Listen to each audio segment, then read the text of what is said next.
ورثاء کے جو حصے مقرر ہیں، جیسے ہی بندہ فوت ہوتا ہے اسی وقت وہ مالک بن جاتے ہیں۔ بیوی اپنے حصے کی مالک ہوتی ہے، بچے مالک ہوتے ہیں، اسی طرح ماں باپ زندہ ہیں تو ان کا حصہ ہے۔ اگر اولاد موجود نہیں ہے، اللہ نے اولاد نہیں دی، تو مرنے والے کے کل مال کے 8ویں حصے کی مالک بیوی ہوتی ہے۔ کل مال کا 8واں حصہ بیوی کو دے دیا جائے، باقی جو ورثاء ہیں ان میں تقسیم ہوگا۔ اسی طرح اگر بچے موجود ہیں تو کل مال کا 8واں حصہ، بچے موجود نہیں ہیں تو 4تھا حصہ۔ چاہے وہ آگے کہیں بھی شادی کرے، بعض لوگ یہ کہتے ہیں جی وہ اس نے آگے شادی کر لی اس لیے حصہ نہیں دیتے۔ بھائی آگے شادی کا اس میں کوئی تصور نہیں ہے۔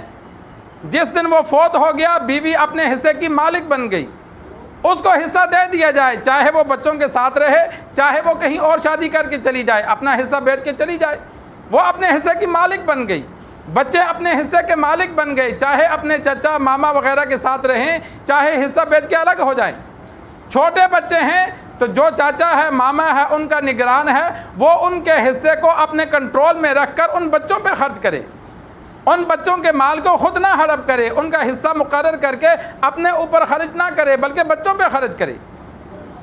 آج ہمارے ہاں یہ وراثت بالکل تقسیم نہیں ہوتی۔ اکثر ایسا ہوتا ہے کہ ہمارا کھانا پینا حرام کا ہو جاتا ہے۔ مرنے والا فوت ہو جاتا ہے، گھر ہوتا ہے یا زمین ہوتی ہے جس کے قبضے میں ہوتی ہے وہ استعمال کیے جاتا ہے، تو یہ حرام کی وجہ سے پھر ہمارے اندر نیکی کی طرف رغبت کم ہوتی ہے، گناہوں کی طرف رغبت زیادہ ہوتی ہے۔ سب سے زیادہ ہمارے اندر برائی کی طرف جانے کی وجہ علماء نے لکھا سب سے بڑی وجہ یہ حرام کھانا ہے، کہ ہمارا لین دین ہمارا وراثت کے اعتبار سے یا دیگر اعتبار سے کہیں نہ کہیں بیچ میں حرام شامل ہوتا ہے، جس کی وجہ سے ہماری عبادات میں وہ لذت نہیں ہے، وہ فائدہ نہیں ہے اور وہ استقامت نہیں ہے۔ کبھی نماز پڑھ لی، کبھی نہ پڑھی، کبھی رہ گئی۔ یہ اسی طرح نماز پڑھنے کے لیے جو لذت ہوتی ہے کہ انسان کو خوشی محسوس ہو، وہ جو محسوس نہیں ہوتی، اس کی وجہ یہ ہے کہ ہم یہ حرام مختلف طریقوں سے کھا جاتے ہیں۔ تو اس وجہ سے انسان اپنے خاندان میں اپنے گھر میں یہ نظام رکھے کہ جو بھی فوت ہو تو تیسرے دن بیٹھ کر اس کی جائیداد کو تقسیم کر دیا جائے، جس کا جو حصہ بنتا ہے اس کے حوالے کر دیا جائے۔ فوراً حوالے نہیں کیا جاتا تو اس وقت قیمت مقرر کر دی جائے کہ اس کا اتنا بنتا ہے، پھر جو استعمال کرتا ہے وہ دوسرے کو اس کا کرایہ دے۔ مثال کے طور پر بہنیں شادی شدہ ہیں، بھائی شادی شدہ ہیں، 2 بھائی گھر میں رہتے ہیں، تو جو 2 بھائی گھر میں رہتے ہیں وہ باقی بہن بھائیوں کو گھر کا کرایہ ادا کریں، اس لیے کہ حصہ تو ان کا بھی ہے۔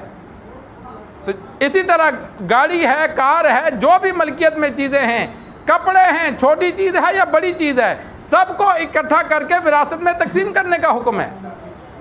مال غنیمت میں آپ صلی اللہ علیہ وسلم نے حکم دیا کہ جمع کرو، تو ایک صحابی دوسرے تیسرے دن 2-3 تسمے لے کے آیا۔ تسمے کیا چیز ہے؟ آپ صلی اللہ علیہ وسلم نے فرمایا کہ تو نے اعلان نہیں سنا تھا کہ مال جمع کرو؟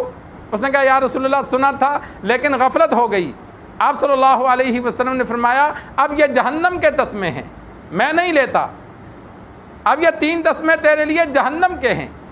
آپ صلی اللہ علیہ وسلم سفر میں تھے، مدعم غلام تھا، آپ صلی اللہ علیہ وسلم کو دشمن نے تیر مارا، وہ آگے آ گیا، وہ اونٹ کا کجاوا ٹھیک کر رہا تھا، تو آپ صلی اللہ علیہ وسلم کو تیر نہیں لگا، وہ غلام آگے آ گیا، اسے لگا، وہ شہید ہو گیا، مارنے والا بھاگ گیا۔ صحابہ نے کہا اس کو شہادت مبارک ہو کہ ایک تو آپ صلی اللہ علیہ وسلم کی جان بچ گئی اور یہ سامنے آ گیا تھا۔ آپ صلی اللہ علیہ وسلم نے فرمایا نہیں، ایک چادر جو اس نے مال غنیمت سے چرائی تھی میں دیکھ رہا ہوں وہ جہنم کی آگ بن کر اس پر شعلے برسا رہی ہے، صرف ایک چادر۔ تو انسان یہاں سے سوچے کہ جب ہم دوسروں کا زیادہ حق رکھ کر دنیا میں جئیں گے تو پھر کیا بنے گا۔ تو اس وجہ سے انسان دنیا سے والد چلا جائے، کوئی بھائی چلا جائے، کوئی عزیز چلا جائے، تو جہاں انسان کا کنٹرول چلتا ہے تو خود وراثت تقسیم کرے، اور جہاں کنٹرول نہیں چلتا تو وہاں رشتہ داروں کو 1-2 بار سمجھا دے کہ بھائی یہ دنیا والا چلا گیا لیکن بہنیں ہیں، بیٹیاں ہیں، بھائی ہیں، ان کا جو حصہ بنتا ہے وہ ان کے حوالے کر دو۔ اللہ سے دعا ہے اللہ ہمیں دین سیکھ کر سمجھ کر عمل کرنے کی توفیق عطا فرمائے۔